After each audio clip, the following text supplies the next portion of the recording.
Hello everyone, Joshua here and welcome back to my game corner.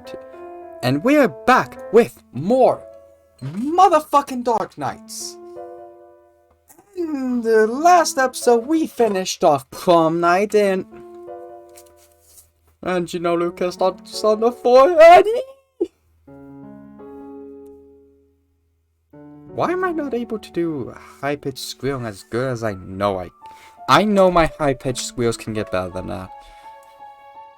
Guess my voice just isn't in it today. Oh wow. Anyways, in the morning, I end up accidentally skipping school while I sleep through my alarm. I only hope my absence does not worry Ikuya or Liaoji. Ikuya? Isn't it Ikuya? Because I don't remember if Michael yelled at me for pronouncing it Ikuya.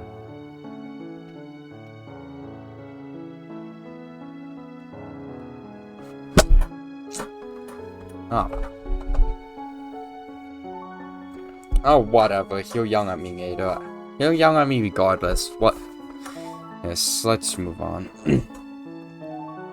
After eating lunch, I head straight to Junolu's place. Next thing you notice that the chains on the front door have been removed, presumably because they are no longer needed. What the fuck? Whatever. I curiously knock on the door. A few seconds later, Junolu opens it to greet me with a smile. You not feel like using the secret passage today? Well, since you got rid of those chains, I thought you might prefer I come in this way. You are free to use whichever way you prefer. I followed Junolu into the living room, where I noticed several photo albums have been opened and spread across the coffee table. I randomly pick one up and begin perusing the photos. Is that little you? You're adorable! The man appears flustered as he takes the album from my hands to check which photo I have seen. Oh, yes, that is me. Shut up! Phone! Piss off! Lynn, piss off! Ugh.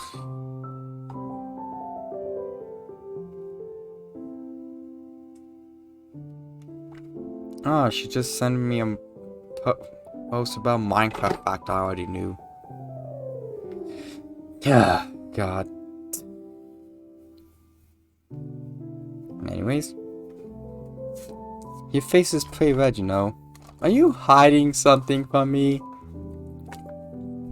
No. What is there to hide? But there's some super embarrassing pictures of you in there. The man silently takes a seat on the couch before sorting through a few loose photos scattered over the table. If you don't mind, I'd like to see the rest. I take a seat and gaze at him with sparkling eyes. In reply, he turns away, trying to avoid my gaze. That sounded like a horn there. I tug at his sleeve, forcing him to look back at me. I strike once more. Please? It is embarrassing. If I had known you were going to visit so soon, I would not have brought the albums out. So what?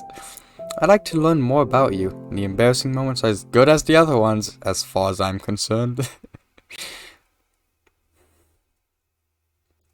Even so, there's nothing interesting here. Although I am disappointed, I realize I should not force Junolu to do anything.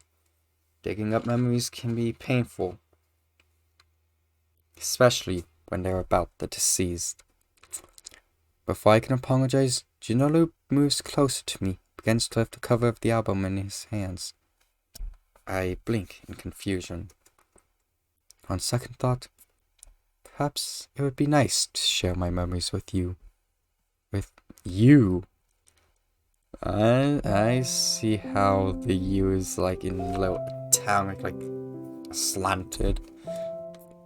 Is it called italic? I forget, I haven't used dogs in a while. It has been quite the burden, keeping everything to myself.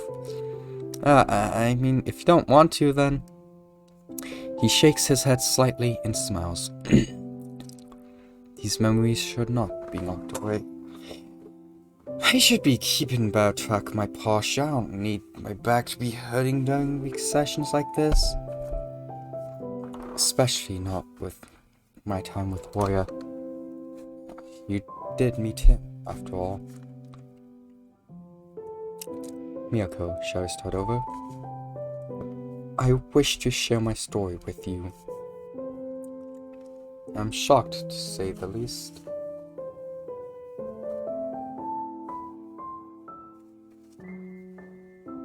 But I managed to nod. It actually kind of looks better, like... God. Oh, I'm sorry, that's good. This is gonna bug me for a sec. Hold on. Holy shit, that actually did not take that long to make it look slightly better. I managed to nod. Before Jinolu continues with the story, he serves me tea. Might like an appetizer, as this will take a while. Oh yeah, I should probably chug some water.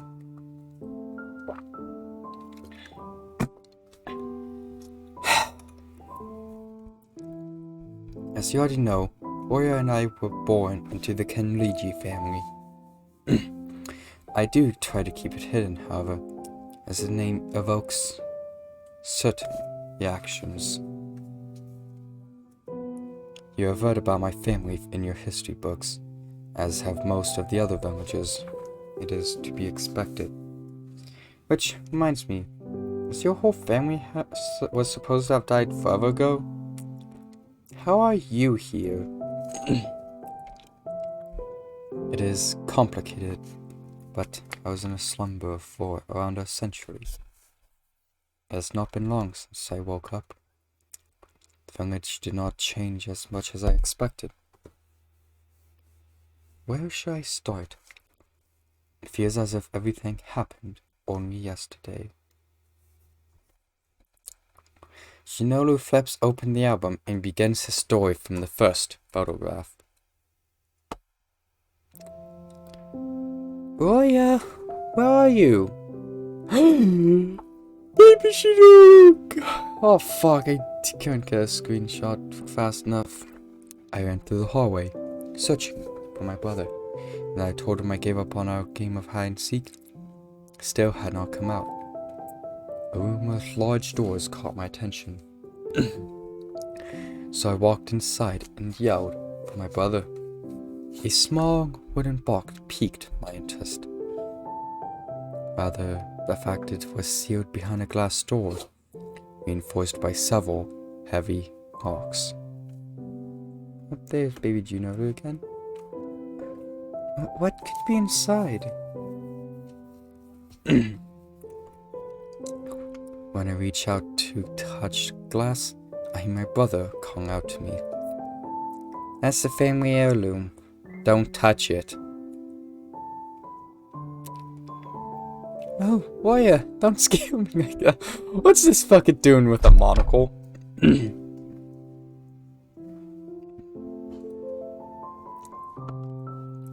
Why is it in a storage room?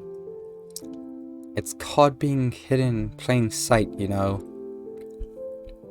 Why is Warrior looking like such a pompous prick with the fucking invest in monocle? What the hell, man? You're not as fancy and sophisticated as you think, you little shit. Nobody told me about this. When you order, I'll tell you all sorts of cool things. Warrior grabbed my hand and squeezed it as he pulled me along. Where are Mommy and Daddy? They worked late last night, so they're resting. Oh. They have been really busy lately. I felt disappointed, as I recalled the times we had spent together as a family in the past. I hope they can play with us again soon. You should go to sleep, little bro. I do not want to. Why are you always so difficult about this? No wonder Mom has a hard time with you. You never want to sleep. How about this? Since you couldn't find me in hide and seek, we'll play tag for a little while. You'll be it, and we'll only use the second floor. Easy, right? Okay. Again. Sir Guy got put this damn thing on mute. Shut up, Reddit. I don't care. We romped through the halls until I started to become tired. And then, I was never able to catch Roya. And I'll pass up the opportunity to tease me about it either. Either. Potato potato at this point. He finally managed to get me tucked into bed, and I swiftly fell asleep.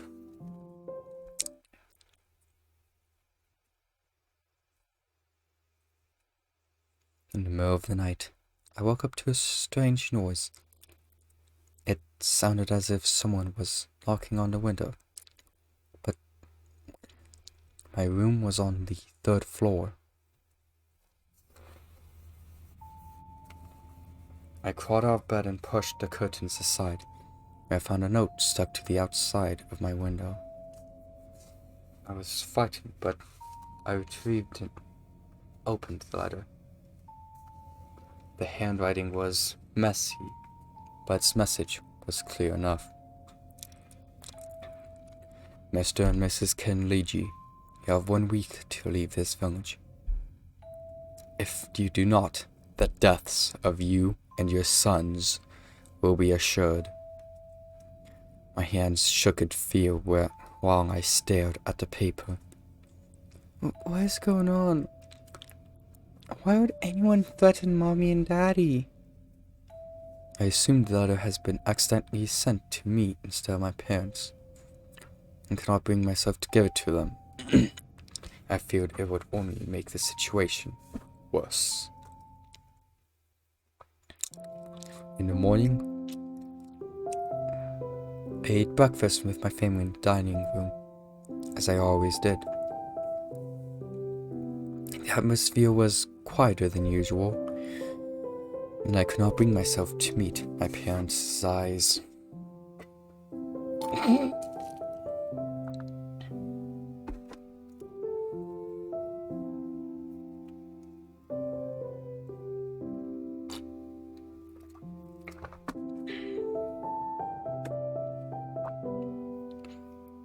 Ain't she a fine glass of water? Mommy, are there people who hate us? Yes, but there will always be people like that, dear. Why the sudden question? It is nothing. Did something happen at school? Whoa! Shit, man!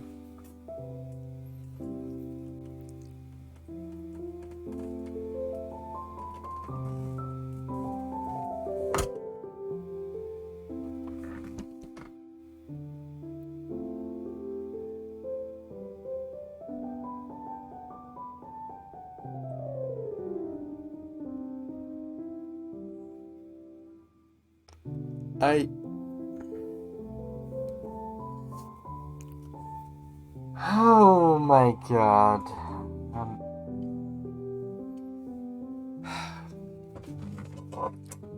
Visual novels know how to fuck with me, man. I swear to God.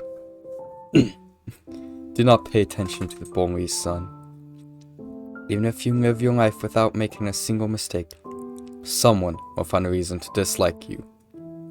Moreover, it is important that you always be kind to those close to you. Your friends will help you get through life. On a second. Oh, fuck's sake.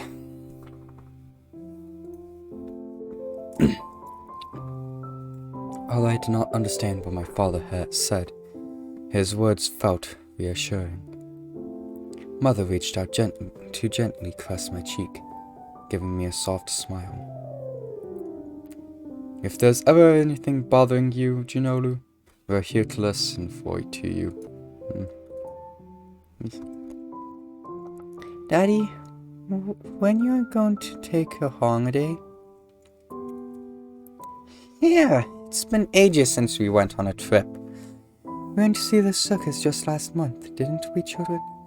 And what about the hike through the forest? But that was last month. I want to go somewhere now. In due time, my son. Your mother and I are busy with important research, and you two still need to focus on your schoolwork. We'll take a trip over the next holiday, okay? Okay, Daddy. Oya was still moody and unsatisfied like he always was when things did not go the way he wanted them to. Mother patted him on the head and poured him another cup of tea. Why is that puffing? Why is my muscle there hurting? Why is that? I think you promised we'd go on a trip another time. Don't be such a baby. Who's the baby, you walking potato? Daddy? Oya, be nice to Junolu. He is your only sibling. Can't you give me another sibling instead? A less annoying one? Oh, trust me, you don't want a baby sibling. They will be way more annoying than one closer to your age. Believe me. I'm living through that hell.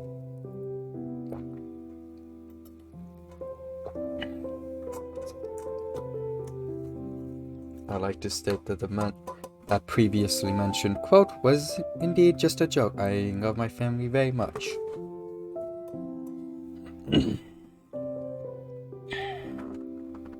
Mother and father stared at each other for a long moment. Finally, father blushed and took a sip of his tea, leaving mother to respond. Can't predict how your new brother will act. Besides, I think I'd rather give your little sister to take care of. I don't want to take care of anyone else. Can't you just give us an older brother? Nope. Sorry. Fate has already decided you're the oldest.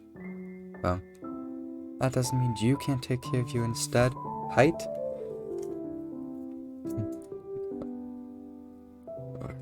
God damn, I love these parents. I peeked at Oya with an innocent expression, but he stuck his tongue out and turned away from me. Until you two make up, neither of you will get dessert. Why me too, Mommy? No argument is one-sided, sweetheart. You should be supportive of your brother, okay? I'm not sure that is a fair punishment. You know how much Junolu loves desserts, my love.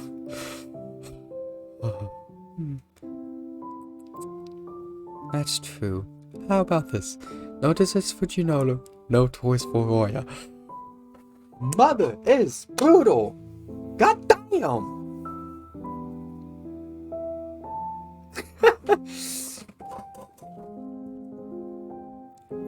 What? But I just bought a new ball. Which is a good reason for you to make up soon. I poked around my plate and sighed, upon noticing my gloomy face. Father discreetly shared a piece of chocolate bread with me, winking before returning to his meal. He only disagreed with Mother, but I knew he only wanted the best for us. And that night, I heard my parents conversing in the living room. I hid near the bottom of the stairs and tried to listen in. Dear, have you been getting enough rest? I can offer you, can I? There's no need to rush lately. Lately, I've been thinking we should focus more on our health and family. The research can come second. I'm already satisfied with the life we built. I'm concerned that our research will fall into the wrong hands. Our original goal was to create a potion capable of curing any illness. Instead, we have created something that grants immortality. Now, we are finally back on track. We are so close to finding the formula. Shh, I know. We work together, remember? I apologize, honey. Been so focused on my work lately.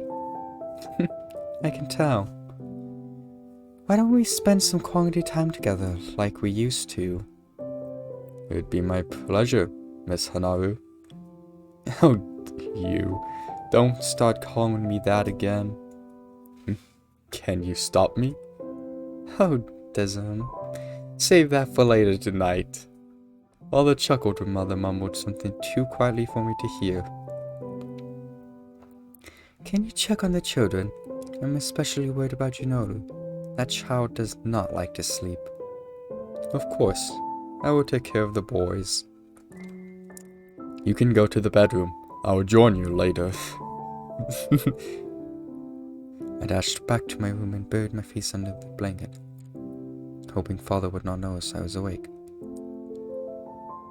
When the door opened, my heartbeat quickened and I nervously clamped my eyes shut. A hand slowly pulled the blanket down. Juju, I know you're not asleep. I opened my eyes to see Father sitting on the edge of my bed. I heard you run up the stairs.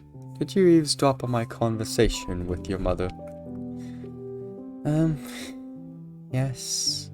He smiled gently and stroked my hair. I do not wish to keep any secrets from you, but you're too young to understand our circumstances. Someday, I will tell you more about our research. Daddy, I'll help you, so please do not overwork yourself. If that's what you want to do when you are older, I would be quite happy. Now, tell me why you are still awake. I am worried about the letter I received. I still cannot fall asleep. Should I tell Daddy about it? My hands clutched around the blanket. Suddenly, Father disturbed my thoughts with a question. Do you want to hear a story? It is called A Single Dark Light. What is it about? A guardian who watches over this very village. They reside in a temple deep in the forest. The guardian keeps away all the evil spirits that might haunt our dreams. If you are lucky, you may even see this entity in your dreams as it works to keep the nightmares away. What does it look like? You'll have to find out when you meet them. I'll go to sleep right away then. That is my boy. Father smiled and gently caressed my cheek before planting a kiss on my forehead. Rising up, I pulled up my blanket. It was not long before I fell into a deep slumber. The next 2 weeks passed peacefully, till I found another letter at the front door. There's no return address, but Kenliji was neatly written on the center of the envelope. Curious. I opened it and took out the old-looking piece of paper. I instantly recognized the handwriting as matching the contents of the letter from last time. Dear Mr. and Mrs. Kenliji, if you care for your children's safety, you will leave this village by midnight. This is your final warning. I hurried to Warrior's room and impatiently banged on the door, hoping he would know what to do. Yeah, coming. My mother greeted me with a sleepy expression and a bad case of bedhead. Look what I found. Pushed the note into his hands and waited until he finished reading it. So, what's the big deal? shrugged as if receiving death threats was a normal thing. You understand? Someone is blackmailing our parents. So what? Those youngest fools do it all the time. There's no point in worrying about it. Besides, who can break into a mansion that has dozens of guards patrolling the grounds day and night? Juju, you're overreacting. You knew about it this entire time? Warrior tore the note into pieces and patted my head, smiling softly. Before you were born, someone tried to kidnap me at kindergarten. It's why we don't go to public school. Why are people doing this to us? Someone will always hate you when you're well known. But there's also the fact that we have something nobody else does. We have a potion that makes you immortal, and everyone wants to steal it from us. I gave Ora a confused stare and shook my head in disbelief. You'll understand when you're older.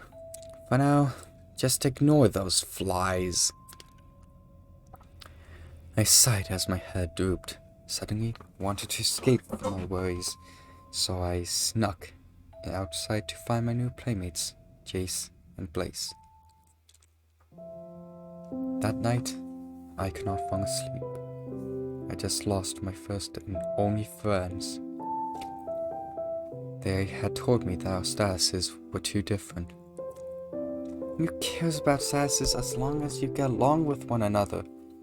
Or did they start to hate my family too? I do not understand. Place. Did you not say that status did not matter? I wish I could speak to Jace. He could not have agreed with this. I rubbed my face and stopped sulking. Things had simply returned to the status quo. My family's overprotectiveness has always kept me isolated. Then was there something shattering resounded from the hallway. I jumped out of bed, trying to figure out what was going on. When my mother rushed into the room with her face half covered by a scarf, she quickly shut the door and dashed over to me, embracing me with a sigh of relief. Mommy, what is going on? I'm so glad you're okay, Ju. Where are Daddy and Warrior? Warrior is safe, and your father will find us later. She pulled a familiar-looking bottle out of her pocket and opened it. Darling, if something bad happens, don't look for your father or me, okay? I was confused, but nodded nonetheless. Mother forced the bottle into my hands and wrapped my fingers around it. Please keep this safe. Don't let anyone else have it. Ju, I love you.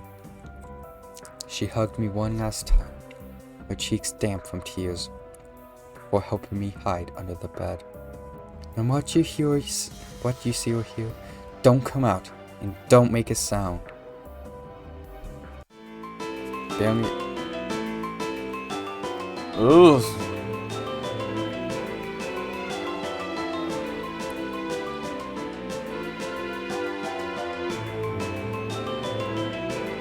Ew. Sort of knockoff KKK bullshit is this? Barely a moment later, the door slammed shut. I caught a glance of one boy with bandages covering his mouth, a number of adults with their faces covered. I don't have it! Chasing me is a waste of your time. On the contrary, taking your life is of equal value to us. I'm not afraid of you. One person charged at her. She grabbed the opponent's arm, and as they were confused, she threw them against the wall. The enemy was surprised but did not lose their focus. The leader of the men motioned towards Mother. In a few short moments, rather restrained against the floor. She continued struggling, but there was no way out of the grasp of 3 armed men. Jace, who had been looking behind the adults, suddenly removed the bandages from his right arm and charged towards my mother. What? With the guard down, the masked people pinned her to the ground. Creating a barricade I could not even see light through. stab her once more. What are you forcing a child to do? I'm sorry. This will be over quick. Listen, Chinolu, Oya, I love you. The room was silent for a minute until the adults stood up. Although they promptly left the room, Jace stayed behind. I could barely prevent myself from gasping when I saw the pool of blood my mother was lying within. Suddenly, Jace glanced in my direction and walked closer to the bed. Hey, I know you are here. Now screaming crawled out from under the bed, and towards mother's body to try to wake her up. Took my mother's cold hand in mine, causing my vision to blur as the tears welled up in my eyes. She's no longer with us. There's no point in doing that. Made sure she peacefully passed on to heaven. No, I'm not doing this because I want to. Hey, I need that ball you're holding. Give it here. Jace reached out towards me, crawled backwards. What do you need it for? Are you going to give it to those people? Well, uncaught the bottle and pressed him against my lip, tilting it upwards. The sweet liquid began to fill my mouth. You idiot! Do you know what you're doing? I'm smarty, Mommy, that would not let you people get it. Ran into the hallway. I smelled something strange. After a few breaths, I became dizzy. I swiftly realized some sort of gas has been released into the house. Covered my mouth and nose with my sleeves before continuing through the seemingly empty second floor. Where's everyone? There should be guards patrolling at night too. Daddy, where are you? I grew more desperate with each step, feeling a sickening relief when I finally hear a scream from one of the nearby rooms. A voice. Could it be Daddy? The door was covered. I peeked inside of the messy room. There were a number of masked people in place. In the center of the room was my father, who was pinned to the ground. He appeared worn down. There's no way he could escape. Use your power. Finish him off! Send this man to hell already. Lord knows he deserves it. Do not want me to get rough with you, do you? My brother should be here soon. He can— Hurry up! Grace flinched but then slowly walked towards father. I never thought you would bring children into this. I not believe someone like you was ever on our team. I know what you're planning to do with us soon. You won't convince me to back down. I told you it was a misunderstanding. I'm so close to creating a cure. You only want mass-produce the immortality serum and sell it for a profit. How else could you maintain this glamorous lifestyle? Watched while Blaze stabbed my father. He only laid there, unmoving, without making a single sound. If I could react. The adults who turned around and glanced in my direction immediately ran away in a panic. Why is this happening? This cannot be real. It must be a nightmare. My footsteps echoed through the silent hallways, not know where I was going or what to do next. And all of a sudden, I was knocked to the ground. As my knees hit the ground, I felt a sharp pain in my back. It hurts. Cannot get up. Limbs gave up, and I collapsed onto the floor. I do not have the strength to crawl. Even my eyelids became too heavy to lift up.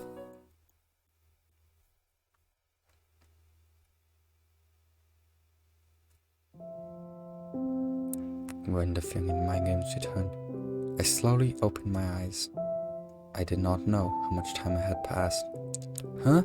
You're still alive? Are you sure that— Never mind. Turned my head and noticed a mysterious ghost sitting beside me. She wore a large scarf which covered the neck and part of her face. A few strands of pink hair sitting out of the fabric. And though I had never seen her before, a familiar aura surrounded her. Opened my mouth to speak, but my throat was so dry that no sound came out.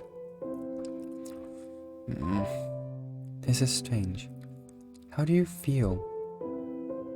I looked around and realized that I was lying in a bed. I did not know where I was. Through the foggy pain in my head, I managed to recall a few key memories. There's some kind of gas in my pants. I still do not know where Warrior is. My eyes instantly became wet. Soon, tears began streaming down my cheeks. Although I tried to bravely wipe them away, they continued flowing. The girl bent down and patted me on the head. Don't cry, okay? Everything will be alright. She handed me a bottle of water and gave me a moment to recover.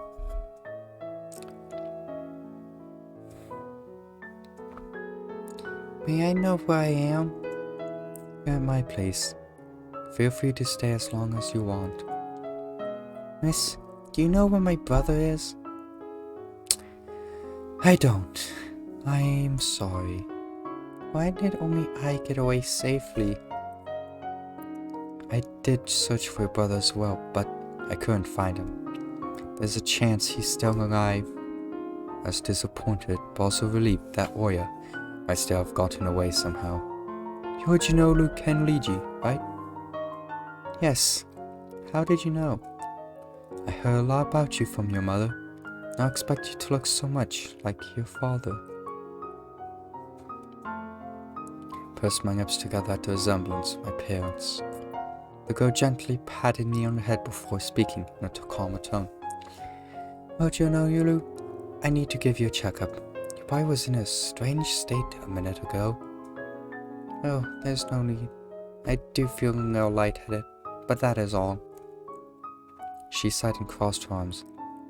It took a minute before I finally gave in. And because it's already like midnight and I have to keep a good sleep schedule, I'm going to have to end this video off here. I would prefer to continue until his little story ended, but oh well. Anyway, if you enjoyed this video, leave a like, subscribe, comment down below what you'd like me to next, because I'm also open to suggestions, and hit the notification bell so you know when my videos come out next. Why did I do that in that old order? I've been trying to fix that, and I fucked it up right there. Oh my god, I'm a fucking idiot. And if you want to see more of me, more of Aaron, and whoever else is in the fucking Calamity Chaos